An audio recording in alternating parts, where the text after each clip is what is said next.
আপনারা যারা অনেকেই পাসপোর্ট করতে চাচ্ছেন, কিন্তু বর্তমানে পাসপোর্ট করতে গেলে আপনাকে জানতে হবে পাসপোর্ট করতে কি কি লাগে, সেগুলো নিয়ে কি করবেন, কোথায় যাবেন। তো বিস্তারিত জানতে হলে আমার এই ভিডিওটি সম্পূর্ণ দেখতে থাকুন। আর চ্যানেলটি সাবস্ক্রাইব না করে থাকলে অবশ্যই সাবস্ক্রাইব করে পাশে থাকুন। তো বন্ধুরা, পাসপোর্ট করতে হলে প্রথমে লাগবে আপনার এনআইডি কার্ডের ফটোকপি।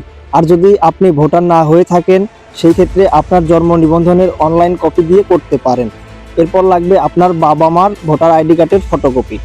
তারপর লাগবে আপনার ইউনিয়ন পরিষদ থেকে তোলা নাগরিক সনদপত্র। আরও লাগবে আপনার পেশার প্রমাণপত্র। আপনি যদি ব্যবসায়ী হয়ে থাকেন, সেই ক্ষেত্রে আপনার ব্যবসার ট্রেড লাইসেন্সের ফটোকপি। আর যদি চাকরিজীবী হন, সেই ক্ষেত্রে আপনার প্রতিষ্ঠান কর্তৃক প্রত্যয়নপত্রের ফটোকপি। আর যদি স্টুডেন্ট হন, তাহলে স্টুডেন্ট আইডি কার্ডের ফটোকপি অথবা শিক্ষা প্রতিষ্ঠানের প্রত্যয়নপত্র সাথে সর্বশেষ পরীক্ষার সার্টিফিকেটের ফটোকপি দিতে হবে। আপনি যদি কৃষক হন, আপনার জমির পর্চার ফটোকপি দিতে হবে। এর মধ্যে আরেকটা প্রশ্ন থেকে যায়, আপনি যদি বেকার হন, সেই ক্ষেত্রে কি করবেন? সেই ক্ষেত্রে আপনার ইউনিয়ন পরিষদ থেকে বেকার সার্টিফিকেট তুলে জমা দিবেন।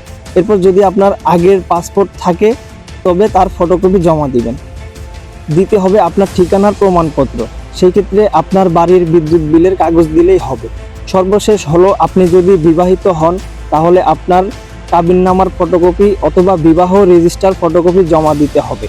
উপরোক্ত ডকুমেন্ট নিয়ে আপনি পাসপোর্ট অনলাইন করবেন। পাসপোর্ট অনলাইন করলে আপনি পাবেন একটি ফর্ম, সাথে পাবেন প্রিন্ট সামারি। সেখানে আপনার পাসপোর্ট করতে কত টাকা লাগবে, সেই পরিমাণ টাকা জমা দিতে হবে ব্যাংকে। ব্যাংকে জমা দেওয়ার পর ব্যাংক থেকে আপনাকে একটি জমাদান রসিদ দেওয়া হবে। সেটা সব কাগজের সাথে অ্যাডজাস্ট করবেন। তারপর নির্ধারিত তারিখে সব কিছু নিয়ে চলে যাবেন পাসপোর্ট অফিসে। সেখানে আপনার ফিঙ্গারপ্রিন্ট নেওয়া হবে ও ছবি নেওয়া হবে। তখন আপনাকে ডেলিভারি স্লিপ দিয়ে বলা হবে আপনার মোবাইলে SMS আসলে আপনার পাসপোর্টটি নিয়ে যাবেন। তো বন্ধুরা, আশা করি সম্পূর্ণ নিয়মকানুন বুঝতে পেরেছেন। এইভাবে কাজ করলে আশা করি আপনার পাসপোর্ট হয়ে যাবে। এতক্ষণ সাথে থাকার জন্য ধন্যবাদ সবাইকে।